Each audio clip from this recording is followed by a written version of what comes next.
How we doing today? Good. Second row. We'll open up with questions. Doug? Morning, Ed. How you doing? Hi, Doug. Hey, I just wanted to, Urban talked about Taylor Decker kind of coming of age after the game. Just maybe what are your impressions of him? How's he come along this year as a starter? Good. I mean, his progress has been what we hoped. Getting experience, continuing to play, being around other guys in the group that are very good players, learning how to practice, and he's becoming more consistent. He has great talent, and so he's a young kid. And I mean, he could easily be a redshirt freshman. We played him a few snaps last year, so I mean, he's a second-year guy. But his progress has been good. He's playing solid football for us and continues to get better with a big upside. But he's getting to where we need him for this Big Ten stretch. The seniors are obviously getting a lot of accolades. Is there a drop-off between those four guys and then to him, or is it a pretty good fivesome? It's a very good fivesome. Second row middle, Dave. Dave Biddle, Bucknuts. Coach, is Chase Ferris back working with you guys on the offensive line? He isn't yet. Yeah. We'll see where that goes. I mean, with some of the injuries they've had over there, he's been on the defensive line, so we'll see where we go when everything's healthy over there. And when Coach Meyer says how well the offensive line played, was this the best you guys have played up front all year? And I would say yes, just because of the consistency throughout the game, very aggressive physical approach, and I mean, the grades are what they are. I mean, they graded out high, but that was because they were consistent throughout the game and executed well. So, yeah, I think collectively as a group of five guys put together, there wasn't two or three guys played really well and a couple guys played poorly or average. It was five guys played at a high level. Front row, Tim. Yeah, Ed, talk about when y'all run the video and you see Philly Brown making blocks like he does downfield, et cetera. What does that do for the team, and do you see a reaction, I guess, when... Well, I think that's one of the reasons we continue to get better is the progress we're making across the board, and that the job description of a wide receiver at Ohio State is not to catch passes. It's to block first and then, catch passes second, and that's a good thing. I mean, and not in a negative way, but just that those guys block their butts off out there. I mean, Philly Brown's doing it. Evan Spencer's doing it. I mean, and we flex out our tight end. Obviously, he's blocking out there. Devin, Chris Fields. If you go in the game, the expectation is whatever we ask you to do, you'll do it well. And because we're becoming balanced in terms of inside run and outside run, that's making us more of a threat to people. And we've started to do a better job of that this season. Perimeter run, and you can only perimeter run if your wide receivers can execute out there, and they're doing a very good job of that. So that's helped our perimeter run tremendously. Front row, right, Austin. Ed, can you take us back to maybe right after the Buffalo game? You talked about Taylor, and he had a hard time with Mack in that opener, and that guy's a great player. But Number 3 ranked linebacker in the country on all the scouting boards. So did that help you? Did that help temper your grade for that game, or did you think, oh no, this is not going the way we thought just for one start? No, I've done this a long time, so you have to believe in the decisions you made. You have to believe in the talent that you see, and you have to know that if you stay the course and you do things the right way, usually they work out pretty well for you. And I didn't have any doubt that at some point he would turn the corner, and he did the next game and played very solid in the second game of the season, and has continued to just get better and better. And a lot of that is just confidence. When you're an offensive lineman and we see a lot of looks and people throw a lot of things at us to try to get us, out of rhythm. And, now he's confident. He feels good about himself, and so do we. So things are good. Did you worry about that confidence being shaken? He had such a tough matchup from the start. Or did you sense any disappointment? Oh, you worry about everything when you coach a guy, but you're around him every day, and so it's the approach you use. And if the approach you use is that I don't have confidence in you, they don't have confidence in themselves. If the approach you use is the reason you're starting at Ohio State is because you're one of the best offensive linemen around and one of the best on our football team, and you continue to preach that to them, and then they got to go out and do it, obviously, but that was the approach we used with him, not, wow, you let us down, you disappointed us, we're not happy with you, what are you doing? It was different. And if you assess the game, it wasn't 20 bad plays in the game, it was 3, but 3 bad plays for a corner or 3 bad plays for a tackle, everybody knows about it. They don't know about the other 65 that were pretty decent, so, Front row, Bill. How would you describe Marcus Hall's play this year and his development over the 2 years you've had him? The most improved guy we have right now on the offensive line in terms of this season. I mean, as a matter of fact, we're watching Penn State, and you watch him play Penn State last year, and you're like, ooh, wow. And it was just very average, and then you watch him play this past week, and it's a whole different guy. And it's just, again, his confidence, his physical development, his understanding of the system and what we're doing, and just he's in a good place right now physically and mentally. And when people are in a good place physically and mentally, as we all know, life's good, and he's playing well, playing really hard too, really physical. And personality that keeps things loose, is that a fair assessment? Yeah, he's real quiet around me, but I think, around the team and the guys in the unit, I mean, he's good.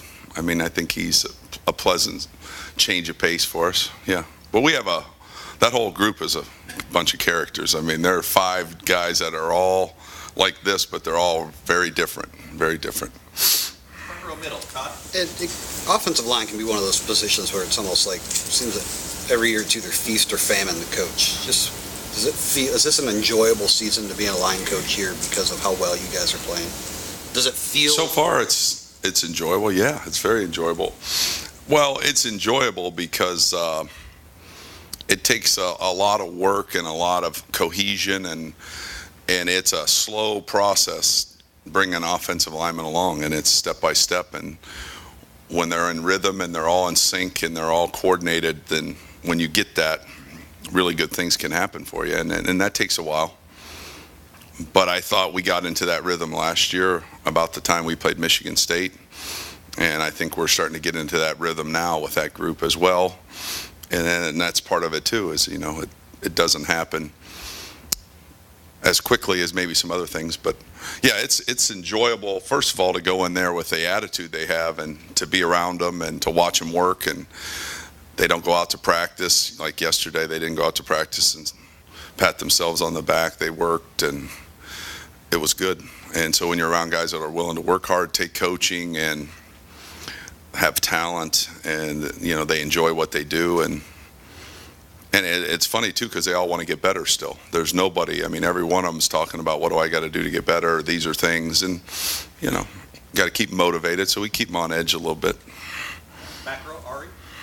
Coach, Bill O'Brien came into Penn State with some tough situations with NCAA sanctions and still did pretty well on the recruiting trail. What have you seen, you've recruited this area for a long time, from just the way Penn State has been able to carry themselves, and how do you kind of think that they'll continue to be a player in the game recruiting now that some of those NCAA sanctions have been lessened in recent weeks? Well, I just think that he's doing a good job overall, considering all the circumstances that have been presented to him. He's done a good job of preparing his team. He's been doing a good job of recruiting and selling his vision for his program. And when you do those things and you're a good person, and obviously he wouldn't have gotten that job if he wasn't a good person and a good football mind. And so people can relate to him, I'm sure, and people probably like him. And then, they have a football tradition there too. So, all things put together, I mean, I think he's focusing on what positives he can sell and what they're doing well and what their future is, and not focusing on the things he can't control that came before he got there. So, I mean, that combination, I think, and then their proximity to a lot of players on the East Coast helps them as well. And they recruit hard. I mean, they don't just hope you come. I mean, they recruit guys. So they go after them and recruit them hard. And, people want to be loved and liked and recruited. And so they're doing that too. Front row left, Doug. And we all know that this offensive line is playing well, but could you just give some context of, in your career, dealing with offensive lines, how often you have a group with this experience, or how often you have a a group with this kind of cohesion? You know, has it happened a lot to you, or is this kind of rare?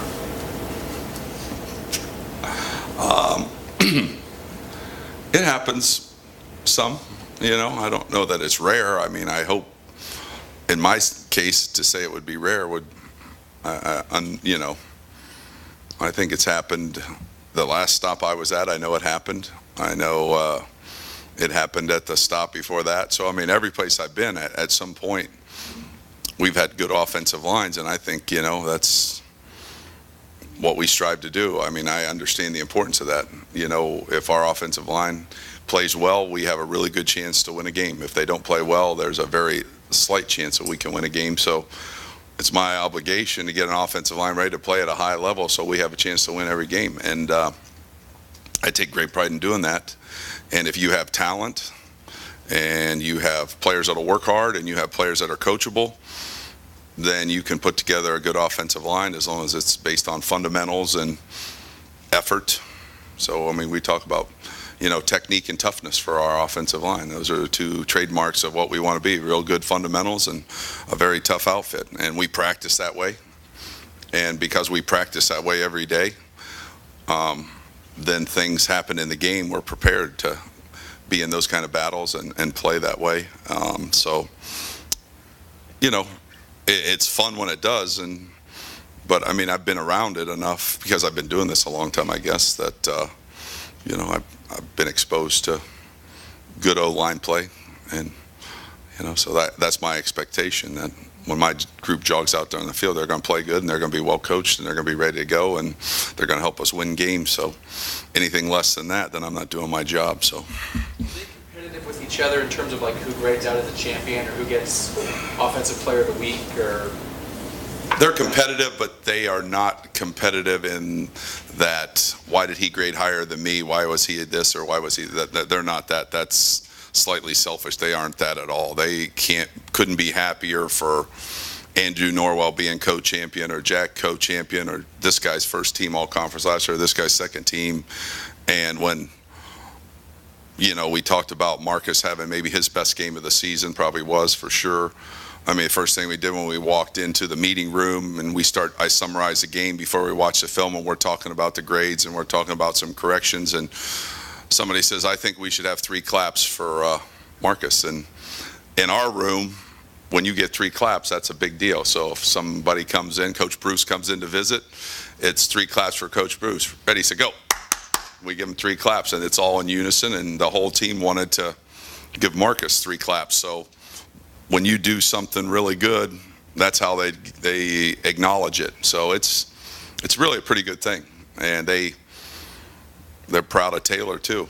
And so but it's a group that wants everybody to do well and doesn't care who gets the credit. And that's the beautiful thing about offensive lines. When you can get that, that's when it's fun to coach them, is when they don't care who gets the credit. Last 2 questions. Rusty? Penn State's pretty good against the run. We say this every week, but every opponent is like. Yes, they are. They're very good. They only give up 118 yards. Could you talk a little bit about what they try to do to stop the run and what you might have to do against them? Yeah, I think they're 17th in the country in rush defense, and I think it's a trademark of their tradition there. I mean, they've always tried to be a good run defense. They've always had good line play and good linebacker play, and that combination with a physical approach. I mean, I think that their offense tries to run the ball too, and so they practice against that. But I think it's just the nature of the way they're coached, and their defensive schemes are sound. So it's hard to try to figure out schemes where you can outnumber them or take advantage of them. You got to out-execute them, and you got to out-block them and be more physical, and that's your challenge. So good fundamentals, very physical, well coached, good schemes, and a lot of pride. And you put that combination together, you're going to have a 17 yards a game rush defense. And what are they overall? Something like, 14th or something in the country? Overall defense. So they're a good defensive team that has had an extra week to get ready for us. So another team has had 2 weeks. Iowa had 2 weeks. Northwestern had 2 weeks. So, here we go again. We got to get ready. Coach, thank you very much. We were